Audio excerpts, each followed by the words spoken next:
साले नौ को खुशामदीद कहने के लिए दुनिया बेकरार है। जब 2023 की खुशियां मनाई जाएंगी तो पाकिस्तान में क्या वक्त होगा।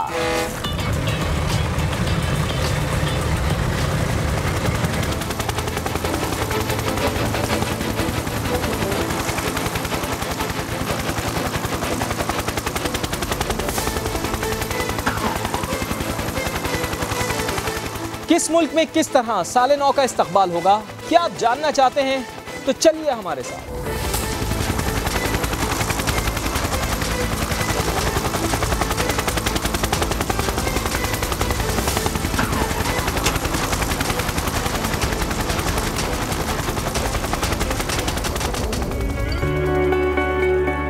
बहरुल काहिल के दो छोटे जजायर के बाद साले गुज़िश्ता का आखिरी सूरज सबसे पहले ऑकलैंड न्यूजीलैंड में गुरूब होता है। पाकिस्तान में शाम के 4 बजते हैं और ऑकलैंड में आसमान साले नौ की आतिशबाजी से जगमगाने लगता है। पाकिस्तान में शाम के 6 बजते ही ऑस्ट्रेलिया में साले नौ की आमद हो जाती है। मेलबर्न, सिडनी, कैमरा में जश्न का समा होता है। यहाँ भी फिजा रंग बिरंगी चिंगारियों से रोशन हो जाती है। गुज़िश्ता साल के डूबते साए जब जापान पर छाते हैं, पाकिस्तान में सुई 8 बजे पर पहुँच चुकी होती है। जापान में रिवायत है कि साले नौ का इस्तकबाल इबादत गाहों में घंटियाँ बजाकर किया जाता है। टोक्यो के मैजिक श्राइन में मरकजी तकरीब मुनक्किद की जाती है। इसी तरह पाकिस्तान में रात के 9 बजे चीन में नए साल की आमद होती है। यहाँ भी आतिशबाजी से इस्तकबाल होता है, मगर साथ साथ सुर्ख रंग की सजावटें और मलबूसात इसे मुनफरिद बना देती हैं। हमारी साथी एंकर सिद्रा मीर भी साले नौ का जश्न मना रही हैं। आइए उनकी जानिब चलते हैं। नए साल की जबरदस्त सेलिब्रेशंस जारी हैं। पाकिस्तान में रात 10 बजे इंडोनेशिया, थाईलैंड में नया साल आ जाता है। थाईलैंड में आखिरी और नए दोनों दिन आम तातील होती है। लोग पार्टीज करते हैं, आतिशबाजी भी होती है। पाकिस्तान में नए साल की आमद के बाद दुबई, अबू धाबी में पाकिस्तानी वक्त के मुताबिक रात 1 बजे नए साल का जश्न मनाया जाता है।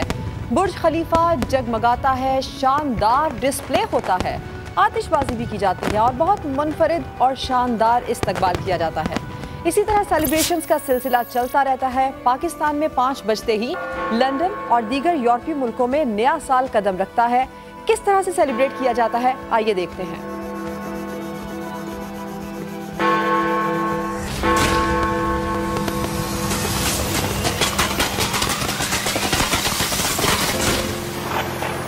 लंदन के बाद अमेरिका की celebrations. America New York times square पर काउंटडाउन होता है और सबसे खास बात वो गेंद है जिसे टाइम्स स्क्वायर पर लुढ़काया जाता है।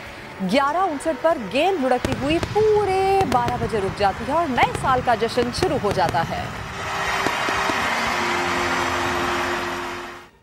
और जश्न तो पाकिस्तान में भी मनाना है, इसीलिए वज़ीर आला सिंध ने नए साल के मौके पर कराची में मोटरसाइकिल की डबल सवारी पर आयद पाबंदी ख़त्म कर दी है। वज़ीर आला सिंध मुराद अली शाह ने अपने बयान में कहा, उम्मीद है नौजवान डबल सवारी पर पाबंदी के खात्मे का एहतराम करेंगे और नए साल की खुशियां एहतराम और इज्जत के साथ मनाएंगे। उम्मीद है कोई नौजवान वन व्हीलिंग या असलहे की नुमाइश भी नहीं करेगा। वज़ीर आला सिंध मुराद अली शाह ने कहा, नौजवान बाशऊर हैं, अपना और दूसरों का एहतराम और ख्याल रखेंगे। उम्मीद है नया साल सैलाब मुतासरीन की बहाली, जमहूरियत, मईशत की मजबूती का साल होगा।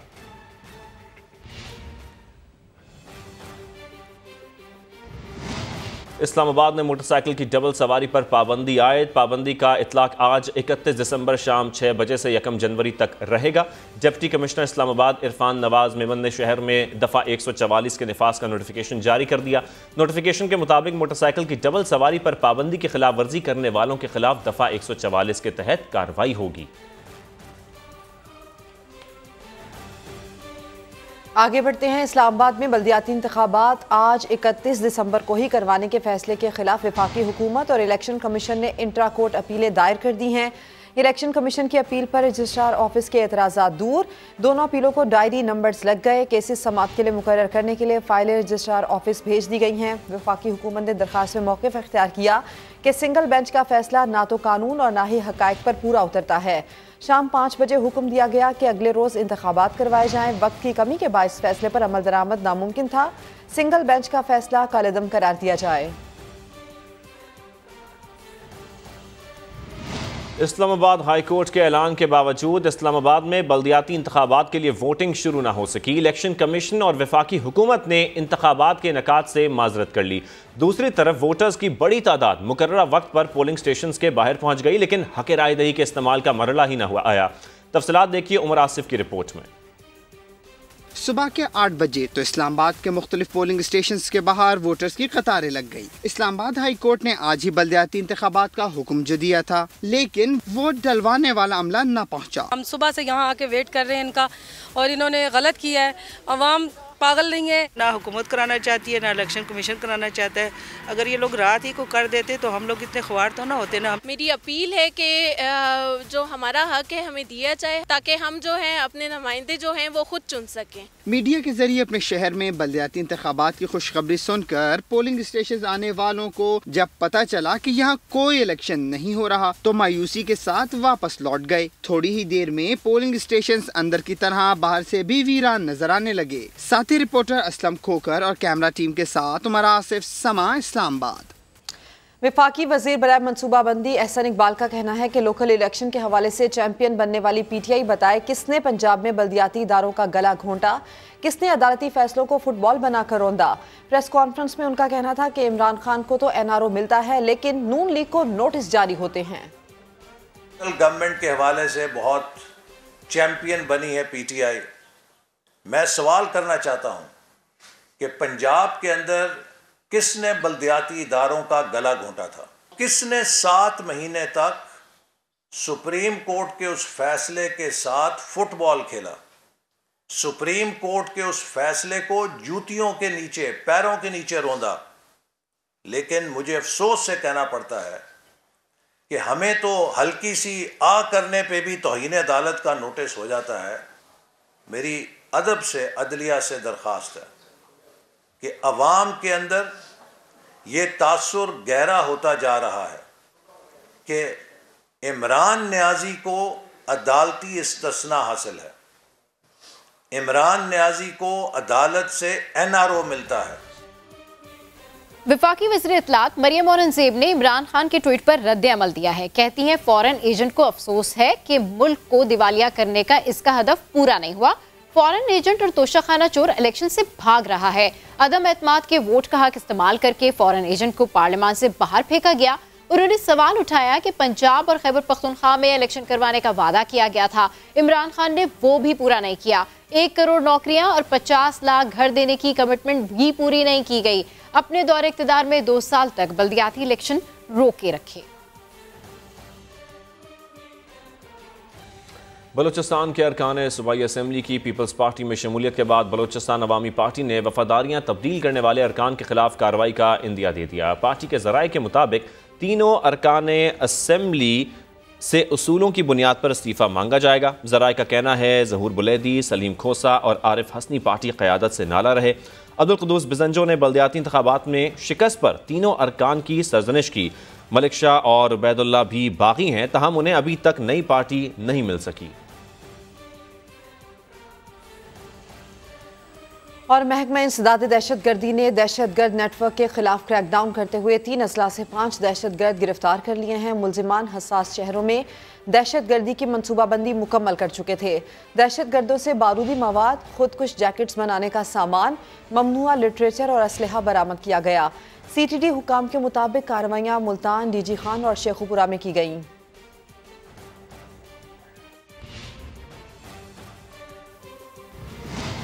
कुछ आदाद शुमार की बात भी कर लेते हैं। 2022 में हम आपको बताएं कि ज़्यादातर अफराद जाँ बहक हुए हैं। इस हवाले से आदाद शुमार के हवाले से रिपोर्ट कर रहे हैं सज्जाद हैदर।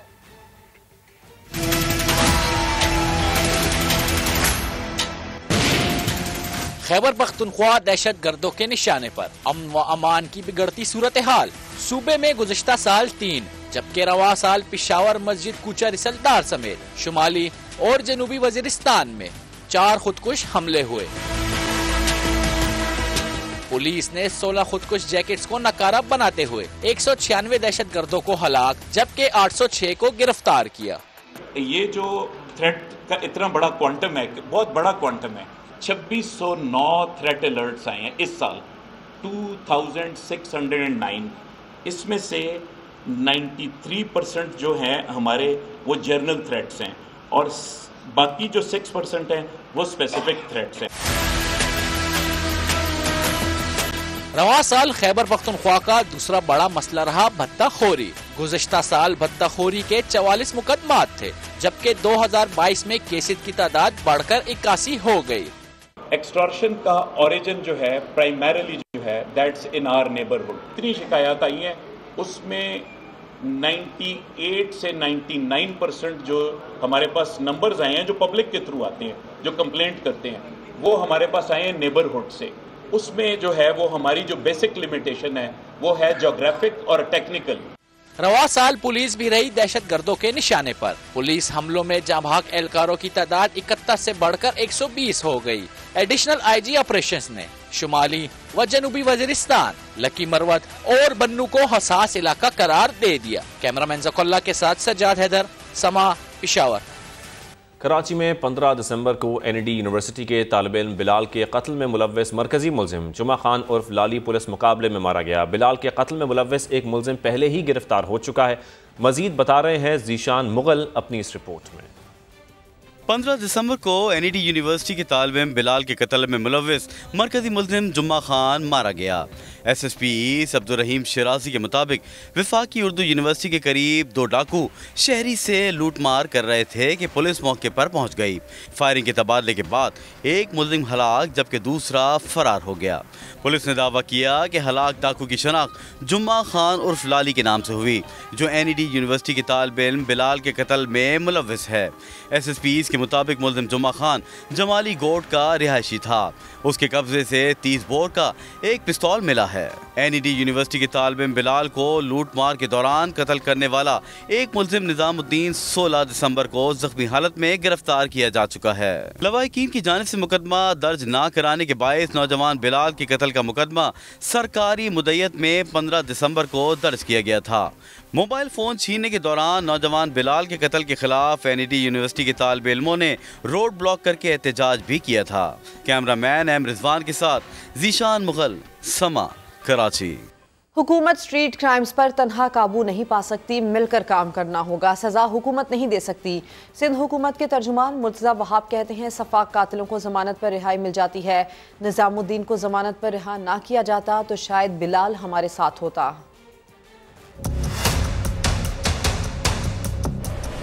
एक पुलिस मुकाबला होता है, उसके अंदर जख्मी हालत में निजामुद्दीन को गिरफ्तार किया जाता है।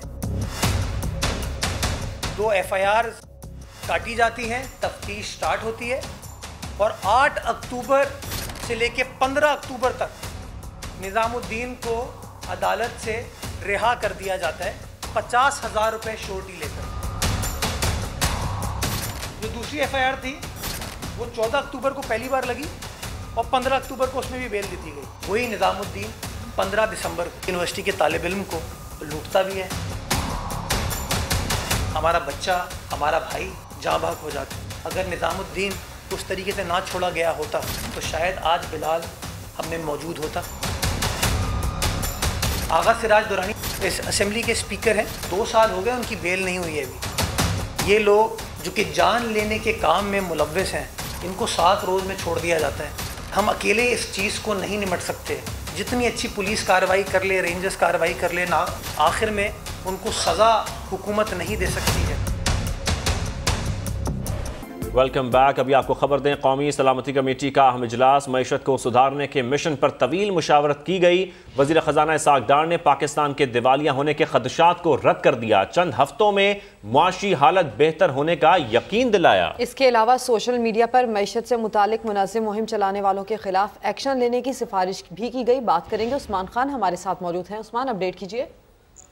हाँ जी बिल्कुल, कौमी सलामती कमेटी के पहले रोज के इजलास के जो अहम नुकात हैं वो सामने आए हैं, जिसमें वो मीशत के हवाले से जो है वो उसके ऊपर तवील मुशावरत की गई है और शुल्का ने मुल्क के डिफॉल्ट करने के बयानियों को मुनज़्ज़म साजिश और दुश्मन का एजेंडा करार दे दिया। इजलास में तहरीक इंसाफ की क़यादत के बयान का भी जायजा लिया गया और NSC ने मीशत से मुतल्लिक़ खदशात पर मबनी बयानियों पर तशवीश का इजहार किया।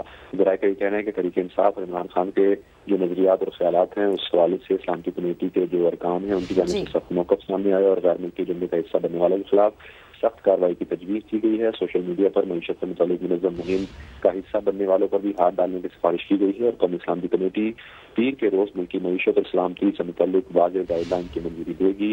ये भी बताया गया है कि इजलास में दहशतगर्दों के खिलाफ फैसला कुन कार्रवाई की मंजूरी दी जाएगी और दहशतगर्दी के खात्मे के लिए नया ऑपरेशन प्लान भी पेश किए जाने का इम्कान है। ये अहम नुकात थे जो कि सामने आए हैं NSC मीटिंग के वाले। और इससे मुतालिक आपने आगाह किया उस्मान, आपका शुक्रिया।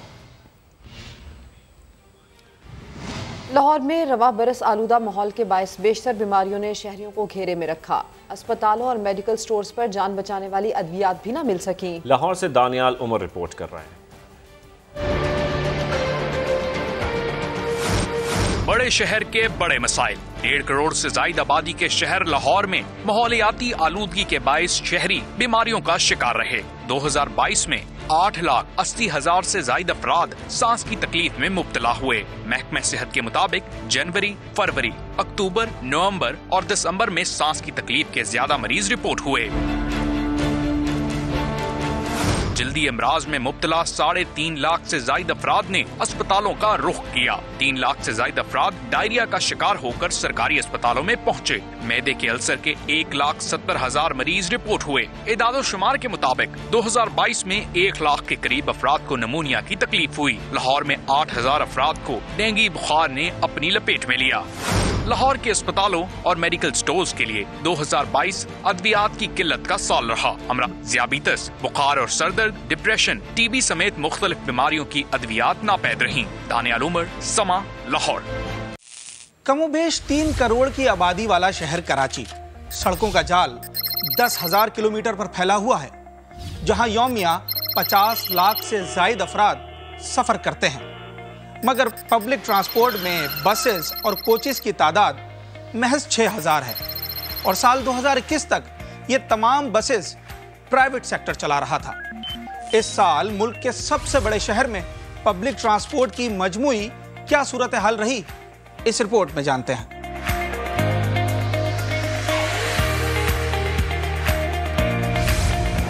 लेकिन फिर साल 2022 कराची की पब्लिक ट्रांसपोर्ट में ताज़ा हवा का झोंका बनकर आया, जिसमें सरकार की तरफ से कराची वालों को पब्लिक ट्रांसपोर्ट के तोहफे मिलना शुरू हो गए। हुकूमती सतह पर 3 नई बस सर्विसेज मुतारिफ करवा दी गईं। इनमें से सरे फहरिस्त पीपल्स बस सर्विस है, जबकि BRT ऑरेंज लाइन और मुल्क की पहली मुकम्मल इलेक्ट्रिक बस का ट्रायल भी शामिल है। जून 2022 में पीपल्स बस सर्विस की शक्ल में कराची वालों को 250 बसों का तोहफा मिला। इस बस सर्विस से शहर फैसल से टावर आने वाले हजारों मुसाफिरों को सफर की सस्ती और साफ सुथरी सहूलत मयसर आ गई। इन जदीद एयर कंडीशन बसों के 11 रूट्स हैं, लेकिन फिलहाल 7 रूट्स पर बसेस चलाई जा रही हैं। सिंध हुकूमत ने 2022 में ऑरेंज लाइन की सूरत में शहर कायद को पब्लिक ट्रांसपोर्ट का दूसरा तोहफा दिया, जिससे औरंगी टाउन से बोर्ड ऑफिस और अतराफ के मकीनों को भी बाकिफायत सफर की सहूलत मयसर आ गई है। जब से रेड बस आया है थोड़ा बहुत रिलीफ हो गया है कि इसमें किराया भी कम है और सुकून से बंदा ट्रेवल कर सकता है। पहले जब हम अपने पापा के साथ जाते थे तो बसें मिलती ही नहीं थी, अब जब से वो नई वाली बसें चली हैं अब आराम से सब ट्रेवल कर सकते हैं। 2022 के आखिर में मुल्क की पहली मुकम्मल इलेक्ट्रिक बसें भी कराची के पब्लिक ट्रांसपोर्ट के बेड़े में शामिल हो गयी। इन 50 इलेक्ट्रिक बसों का ट्रायल रन मुकम्मल कर लिया गया है और जल्द ही सड़कों पर दौड़ती दिखाई देंगी। सिंध हुकूमत ने 2022 की तरह 2023 में भी कराची के ट्रांसपोर्ट निजाम को बेहतर बनाने की मंसूबाबंदी कर रखी है।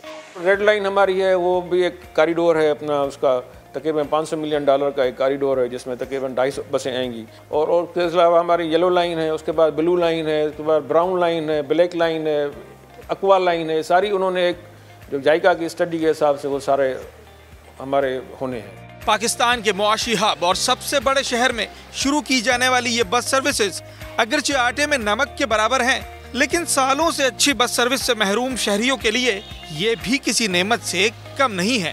कैमरामैन फैसल आगाई के साथ साद साबरी, समा, कराची। खाया पिया कुछ नहीं, गिलास तोड़ा 12 ने। ये सूरत हाल है पाकिस्तान की, जिसका कार्बन के अखराज में हिस्सा 0, लेकिन मौसमियाती तब्दीलियों के नुकसान झेलने में पाकिस्तान सरे फहरिस्त है। 2022 में मौसम की शिद्दत में गैर मामूली तब्दीली ने वतन अजीज में क़यामत सुगरा बपा कर दी।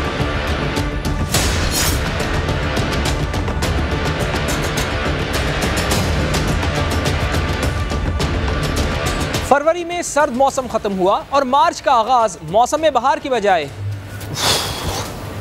झुलसा देने वाली गर्मी से हुआ। दर्जा हरारत इतना बढ़ा कि बलूचिस्तान की जंगलात में आग भड़कने के वाकयात रोनुमा होने लगे।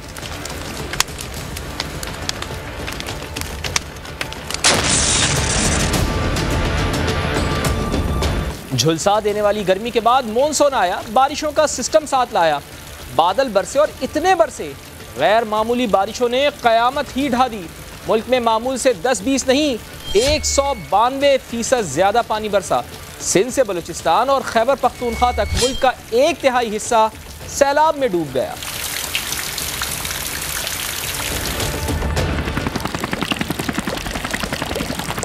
सैलाब ने हर तरफ तबाही मचा दी। 1,500 के करीब लोग लुक़मा अजल बने। 33 लाख लोग सैलाब से मुतासिर और घर बार छोड़ने पर मजबूर हुए। लाखों एकड़ रकबे पर खड़ी फसलें तबाह हुईं। हज़ारों मवेशी बह गए। मुल्क की मईशत को तकरीबन $40 अरब का नुकसान उठाना पड़ा।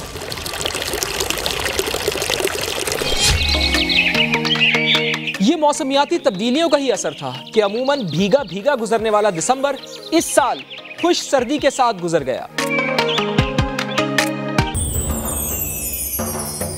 Old is gold. जी हां, पाकिस्तानी फिल्म इंडस्ट्री के सुनहरी दौर की वापसी सन 2022 के माथे का झूमर बन गई। लेजेंड ऑफ मौला जट ने दुनिया भर में कामयाबी के ऐसे झंडे गाड़े कि मुल्क की तारीख की कामयाब तरीन मूवी बन गई।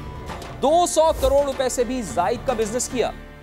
दूसरे नंबर पर लंदन नहीं जाऊंगा ने धूम मचाई, जिसने दुनिया भर से 50 करोड़ से ज्यादा रकम समेटी।